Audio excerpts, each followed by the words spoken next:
तर बघा सूर्यनारायणाचं दर्शन झालंय. सकाळी सकाळी व्हिडिओला सुरुवात झाली आहे. खूप छान असं वातावरण आहे आणि आज आहे ना भोगी आहे. तर भोगीच्या आणि मकर संक्रांतीच्या तुम्हाला खूप खूप अशा शुभेच्छा. तर चला आता आहे ना भोगीच्या तिळीच्या भाकरी असतात, बाजरीच्या भाकरी करायच्या असतात तिळीच्या. तर मी बाजरीच्या भाकरी बनवल्या आहे तिळीच्या, तीळ लावून केल्या आहे. तर आता भोगीची भाजी बनवायची आहे. तर त्यासाठी ना मी सर्व भाज्या गोळा करून घेतल्या आहे. जेवढ्या मला भेटतील ना तर तेवढ्या भाज्या मी गोळा केल्या आहे. तर मी तुम्हाला दाखवते मी किती भाज्या गोळा केल्या आहे त्या. तीळ घेतली सुरुवातीला, वालाच्या शेंगा आहे, डिंगऱ्या आहे, गाजर घेतलं आहे, कोथिंबीर आहे आणि वांगे चिरून घेतले ते पाण्यात टाकलेले आहे. तर अशा एवढ्याच भाज्या भेटल्या आहे मला. तर एवढ्या भाज्या मी गोळा केल्या आहे. त्यानंतर गॅसवरच भाजी बनवती आज. तर कढई गरम करायला ठेवली. त्यामध्ये 2 पळ्या तेल टाकलं आहे. लसूण आणि जिरे ठेचून घेतले, ते फोडणीला टाकले. थोडंसं अद्रक पण घेतलं होतं. त्यानंतर आता जिरे मोहरी टाकते. जिरे मोहरी टाकून घ्यायचे आणि चिमूटभर हिंग टाकते. तर अशा प्रकारे आहे ना मी सर्व टाकून आणि चांगली फोडणी देऊन घेते. कडक फोडणी देते चांगली.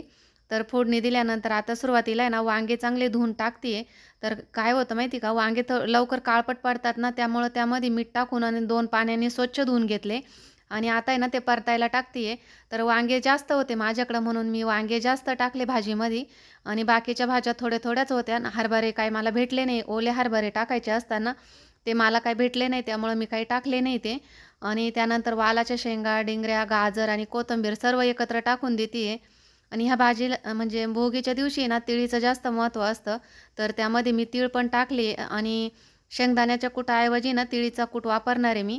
तर आता भाज्या आहे ना चांगल्या मिक्स करून घेते आणि मीठ टाकून आहे ना एक वाफ देऊन घेते. तर चवीनुसार मीठ टाकायचं आणि एक वाफ देऊन घेते. ही भाजी ना प्रत्येकाच्या तिथं म्हणजे आज आहे ना सगळीकडंच मिक्स भाजी, भोगीची भाजी असेल.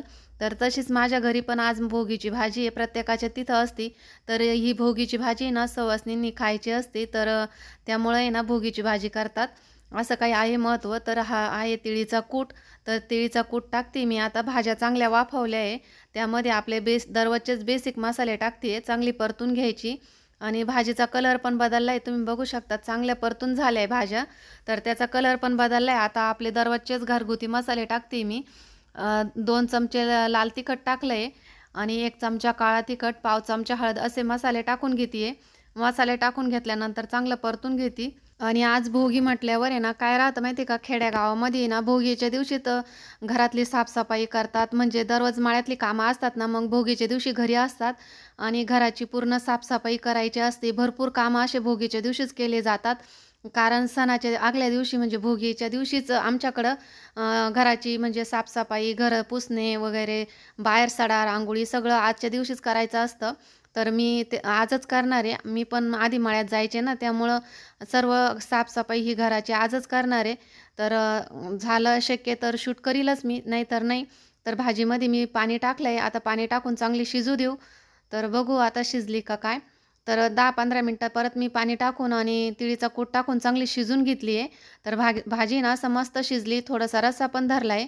तर त्यानंतर आता तूप करायचं आहे मला. तर आमच्या तिथं आहे ना म्हैस आहे. तर म्हशीचं दूध निघतं ना, त्या दुधावरची साय मी साचून ठेवली होती 2-3 दिवसाची. तर सणासाठी ना मी ताजं-ताजं तूप करते आहे. तर मिक्सरमधूनच करते आज. नाही तर शक्यतो आहे ना मी हाताने बनवायची म्हणजे आपल्या तळव्यानी हाताचा जो तळवा असतो ना त्यानी बनवायची. तर आज आहे ना मिक्सरमध्येच करून घेते आहे. तर आज वेळ नाही आहे, खूप काम आहे त्यामुळे आहे ना आज शॉर्टकटमध्येच तूप बनवून घेते. तर मस्त असं लोणी निघालं आहे. तर आता हे लोणी आहे ना 2-3 पाण्याने ना स्वच्छ धुवून घेते आणि ह्या कढईमध्ये ना मी कायम तूप करत असते. त्यामुळे ही तुपाचीच कढई आहे, थोडी जाड आहे ना, तर डागत नाही खाली. त्यामुळे ना हीच कढई मी वापरत असते. तर आता हे सर्व लोणी काढून घेतलं का 3 पाण्याने स्वच्छ धुवून घ्यायचं. म्हणजे त्याच्यातला आंबटपणा हा निघून जातो आणि तुपाचा वास पण येत नाही आणि चवीला पण तूप हे ना छान लागतं, कलर पण सुंदर येतो. तर म्हशीचं तूप म्हणल्यावर एकदम पांढरं शुभ्र. तर सर्व लोणी काढून घेते आता. तर बघा लोणी काढून घेतलंय मी 2-3 पाण्याने धुवून पण आणलंय आणि मस्त आता कढून पण झालंय. तर तेवढ्या लोण्याचं आहे ना मस्त असं पावशेर एक तूप निघालंय. तर आता हे थंड झालंय. एका डब्यामध्ये गाळून घेते मी. चाळणीने गाळून घेते म्हणजे वरचा जो फेस असेल ना तो वरतीच असतो, बाजूला राहतो आणि मस्त आपल्याला छान असं सॉरी पांढरं शुभ्र तूप आहे ना हे निघतं. तर बघा असं तूप काढलंय मी. थंड झालंय ना त्यामुळं थोडंसं कलर त्याचा गडद झालाय. तर अशा पद्धतीने तूप करून घेतलं. तर आता तूप झाल्यानंतर परत आता विराजचं चाललंय तिळीचे लाडू खायचे त्याला, तर तिळीचे लाडू करून घेते. घराची साफसफाई पण करून घेतली मी. तूप कढवायला ठेवलं ना त्यावेळेसच घराची साफसफाई सर्व करून घेतली. म्हणजे दोन्ही कामं झाले माझे, तूप कढवणं झालं आणि घराची साफसफाई पण होऊन गेली. तर बघा एवढं तूप झालंय आता माझ्याकडून. गाईचं 2 दिवसाची साय होती, तर त्या 2 दिवसाच्या साईमध्ये एवढं तूप झालंय. तर मस्त असं म्हशीचं तूप तयार झालंय. तर आता आहे ना तिळीचे लाडू करून घेते लगेच. तर बघा असं मस्त झालंय ना तूप. तर तिळीचे लाडू बनवण्यासाठी नाही तर अर्धी वाटी शेंगदाणे घेतले. शेंगदाणे घरचेच आहे. पाव वाटी गूळ घेतला, 1 वाटी तीळ घेतली आहे. आणि आता सुरुवातीला आहे ना आपण शेंगदाणे भाजून घेऊ. तर शेंगदाणे मी निवडून घेतले. खवट वगैरे शेंगदाणे जे असतील ना ते काढून टाकले. आणि शेंगदाणे ना मंद गॅसवर भाजून घ्यायचे, म्हणजे खरपूस भाजले जातात. नाहीतर मग ते जळतात आणि त्यामुळे आहे ना चव बिघडती मग आपल्या लाडूंची.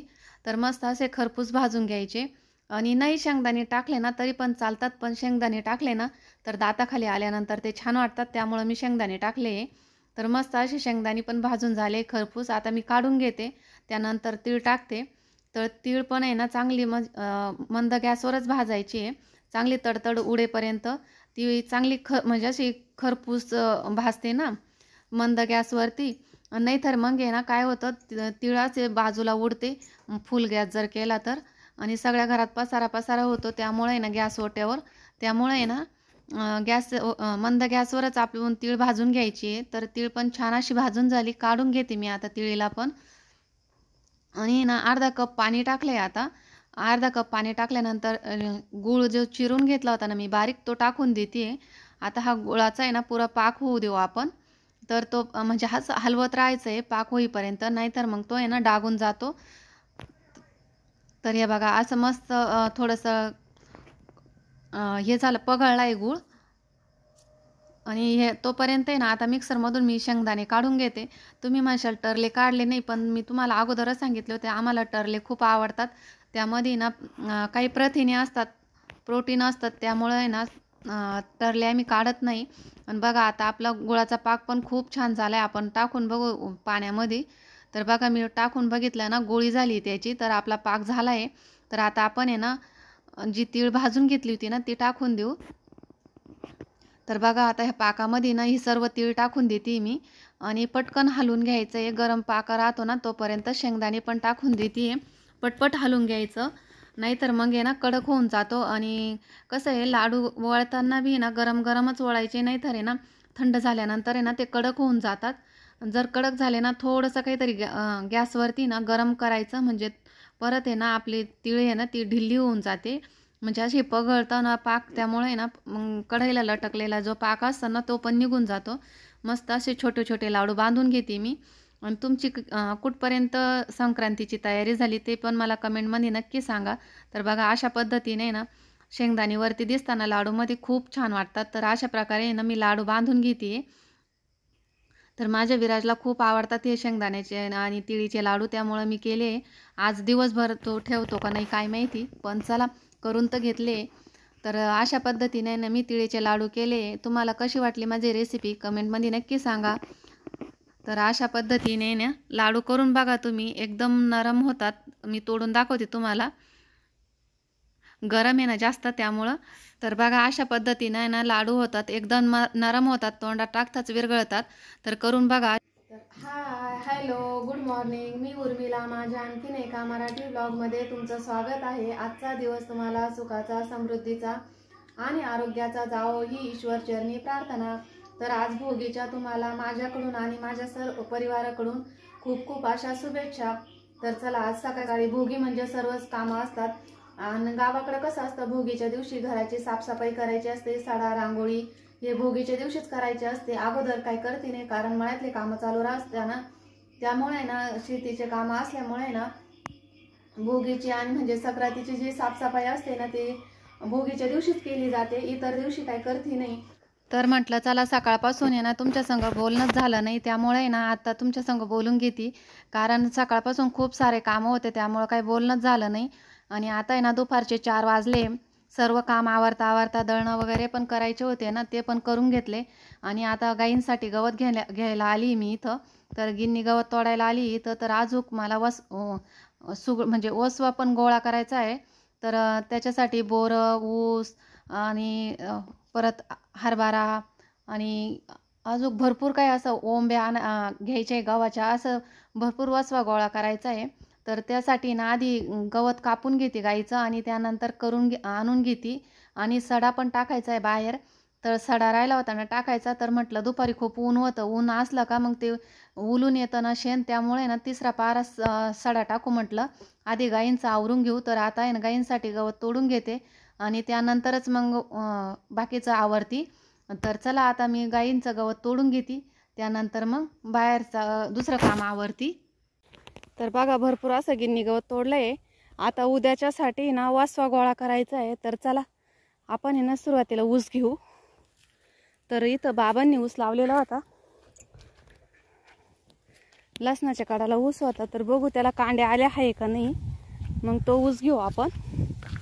लसूण पण भरपूर छान झाला आहे, पण आता पाण्याची गरज आहे त्याला. बघा हा आमचा लसूण, असा लसूण झाला आहे, पण पाण्याची गरज आहे आता त्याला. पाणी भरायचं काम चालू आहे, पण थोडं लांब आहे, तर उद्या भरतील. तर बघा इथं ऊस लावलेला आहे आम्ही. तर बघू आता याला कांड्या आहे का नाही. तर इथं काही कांड्या दिसत नाही, इथं काही कांड्या नाही.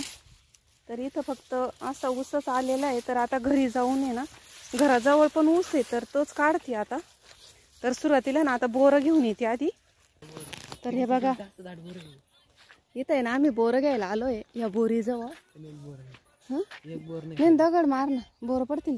पडलेले इथं आहे ना. काय झालं माहिती का, मेंढे आलेले आहे ना, त्या मेंढ्याने बोरं येचून घेतले, खाऊन घेतले. दगड मार. किती बोरं पडले बघितलं ना. मार अजून 1-2 दगड मार ना. ऐ बोरले गोड या बोरीची.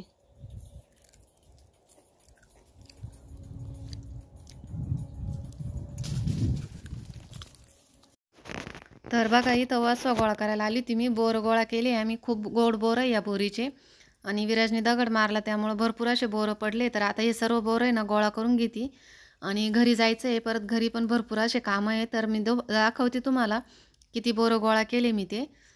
तर ओटीमध्येच केले मी, काही आणलं नव्हतं घ्यायला, त्यामुळे ओटीमध्येच बोरं गोळा केले. भरपूर असे बोरं आणले. तर बघा एवढे बोरं गोळा केले आम्ही. त्यानंतर आता घरी आली आहे. घरी आल्यानंतर आहे ना बाहेर सडा टाकून घेते. तर बघा असा मस्त सडा टाकून घेतला, संध्याकाळीच टाकून घेतला, म्हणजे ना सकाळी रांगोळी काढायला. कारण आहे ना दिवस सकाळी टाकला असताना तर उलून जातो तो. उरल्यानंतर आहे ना मग ते पोपडे निघतात, म्हणजे मातीवर आहे ना, त्यामुळं पोपडे निघतात ना, म्हणून मग संध्याकाळी शिरळाचं टाकलं का ऊन नाही राहत ना, त्यामुळं मग पोपडे निघती नाही. आणि मस्त असं सारवल्यानंतर भारी वाटतं. गाईच्या शेणाने सारवलं आहे आम्ही हे, तर भारी वाटतं. आणि आता व्हिडिओची एंडिंग पण मग मी इथंच करणार आहे. व्हिडिओ कसा वाटला कमेंट करून नक्की सांगा. आवडल्यास लाईक करा, शेअर करा आणि कोणी माझ्या चॅनलवर असेल तर सबस्क्राईब करायला अजिबात विसरू नका. माझा व्हिडिओ पाहिल्याबद्दल तुमचे खूप खूप असे धन्यवाद.